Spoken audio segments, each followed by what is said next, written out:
Sir हालत तो tight है, थोड़ा जरा बताइए क्या हुआ है, क्योंकि अब आप ये तो नहीं कह सकते कि ग्लोबल गिरावट थी, हमारे बाजार ऑलरेडी गिर रहे थे, बट आज जो 23,800 के नीचे गए हैं और उसके बाद कुछ इंपॉर्टेंट लेवल्स और हमने तोड़े हैं, क्या समझना है इससे? गिरावट का तीसरा पॉइंट चल रहा है दीप। हाँ। गिरावट का पहला दौर एफआईएस की बिकवाली से शुरू हुआ था। गिरावट का दूसरा दौर कमजोर नतीजों ने आगे बढ़ाया। गिरावट का तीसरा दौर बाजार की तीसरी से पहली महाशक्ति बने हुए रिटेल इन्वेस्टर्स और एचएनआई इन्वेस्टर्स ने, जिन्होंने अपने पैसे के दम पे अब तक एफआईएस का लगातार मुकाबला किया और इस बार भी किया। ऐसा नहीं कि देखो अगर आज रिटेल बेच रहा है या एचएनआई बेच रहे हैं या फैमिली ऑफिस बेच रहे हैं या पीएमएस बेच रहे हैं या प्रॉप बुक्स वाले बेच रहे हैं, तो ये तो इसमें कोई डाउट नहीं कि पैनिक में बेच रहे हैं। लेकिन एक चीज की क्रेडिट तो उन्हें देनी पड़ेगी।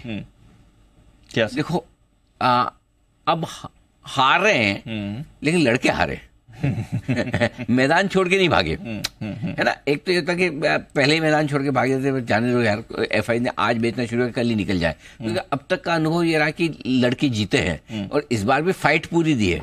अब ये अलग बात है कि आपका दुश्मन थोड़ा ज्यादा मजबूत निकल रहा है, और चलो दुश्मन की मजबूती तो पहले भी थी मान लो, लेकिन आपकी मजबूती कम हो गई क्योंकि आपके पास अब रिजल्ट का वो जोश नहीं है। ये आपने मुझे बताओ, अगर एफआई ये बेच रहा था, रिजल्ट अच्छे आते, जैसे कि पहली तिमाही क्या है, तो किसी की हिम्मत है कि मार्केट इतना गिर था? बिल्कुल नहीं। करेक्ट। सो आप इंटरनली आप कमजोर हो और आपका दुश्मन मजबूत, तो इसलिए तीसरी महाशक्ति जो कि हमने इनको अपग्रेड करके पहली भी बनाया था जी, पहली महाशक्ति तो इतना ताकत तो होगी कि जब वो लेना बंद करे तो मार्केट घटे, और जब बेचना बंद करे तो एफआईएस की छोटी बिकवाली पर भी बढ़े और ज्यादा घटे। सो आई थिंक ये तीसरा फॉल का जो ट्रिगर आया लेटेस्ट, जो आपने 24,200-300 से नया ट्रिगर देखा गिरने का, उस ट्रिगर के पीछे लोकल इन्वेस्टर्स की तरफ से बिकवाली का प्रेशर जो आता दिखा है, ये अब इसको ले जा रहा है आगे। आई होप कि ये तीसरा और अंतिम ट्रिगर हो। चौथा अगर कोई होगा और ट्रिगर तो है मेरे पास, लेकिन मैं बताना नहीं चाहता पहले से मत बताओ। मैं बताना नहीं चाहता। गेस व्हाट,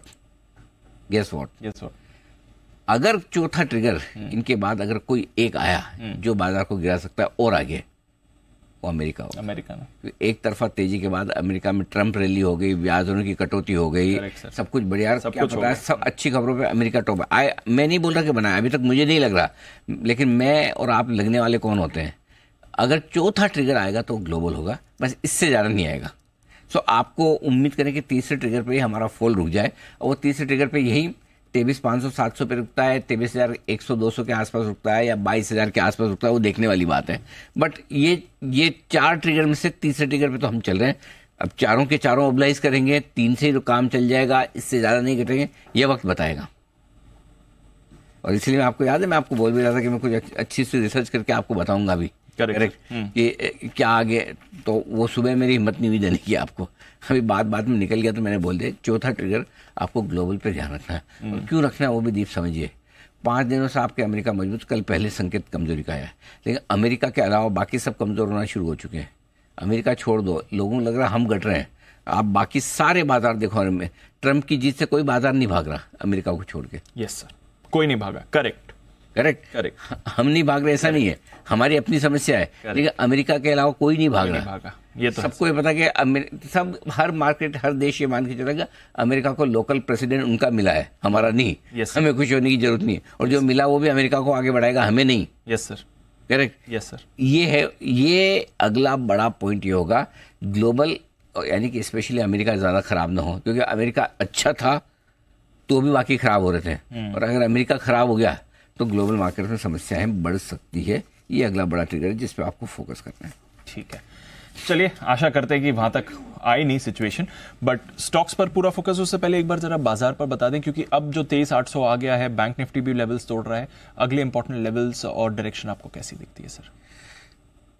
23,650 23,750 की जो मेरी आखिरी सपोर्ट रेंज है, 23,650 यहाँ पर टॉप से 26,277, 26 सितंबर को जो हमने हाई बनाया था, आपकी याददाश्त अब जवाब दे चुकी होगी दीप। आई कैन अंडरस्टैंड कि वंस अपॉन अ टाइम आपसे ठीक 6 हफ्ते पहले आपने लाइफ टाइम हाई 26,277 का बनाया था, वहां से एग्जैक्ट 10% का करेक्शन 23,650 पे होता है, हम वहां आ गए। 23,650 23,750 क्लोजिंग बेसिस पे आपके लिए स्ट्रॉन्ग सपोर्ट जोन है, और 50,450 के नीचे हमने लंबे समय से बैंक निफ्टी पर क्लोजिंग नहीं दी है, काफी लंबे समय से, तो ये 2 लेवल बहुत इंपॉर्टेंट है, आज इनके ऊपर बंद होना जरूरी है।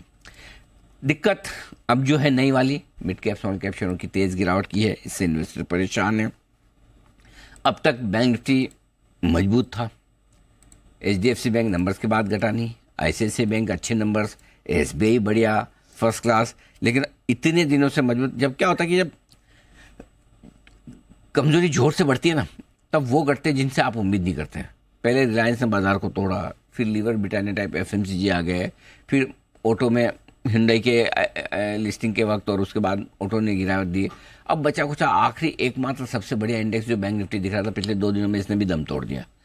अच्छी बात यही कि आज वीकली एक्सपायरी और आखिरी वीकली एक्सपायरी, आज से बैंक निफ्टी की वीकली एक्सपायरी बंद हो जाएगी, खाली मंथली रहेगी। तो उससे पहले इंपॉर्टेंट सपोर्ट लेवल को होल्ड कर रहा है। ये 50, 250, 500 की जो आखिरी सपोर्ट रेंज है वो अभी तक बैंक निफ्टी ने होल्ड की। ये एक अच्छी बात है कि आखिरी सपोर्ट रेंज के ऊपर बना हुआ है, इसलिए आज बैंक निफ्टी भी है तो कमजोर, लेकिन गिरावट के जो क्या करना चाहिए विलेन।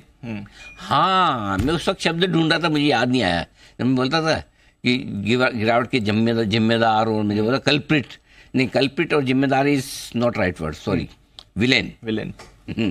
विलेन, गिरावट के विलेन है ना, मेटल, ऑटो और सरकारी कंपनियों की शेयर है। आज इन्वेस्टर्स के लिए एक इंटरेस्टिंग चीज है जिस पर आपको फोकस करना है, वो ये कि 23,500, 23,750 की रेंज में अगला साल 2 साल का आपका नजरिया है, तो ये एक छोटा इन्वेस्टमेंट का मौका दे सकता है। एक इंस्टॉलमेंट आप यहाँ पर आराम से डाल सकते हैं, कोई दिक्कत वाली बात डाल सकते हैं इस पर, डालना ही चाहिए।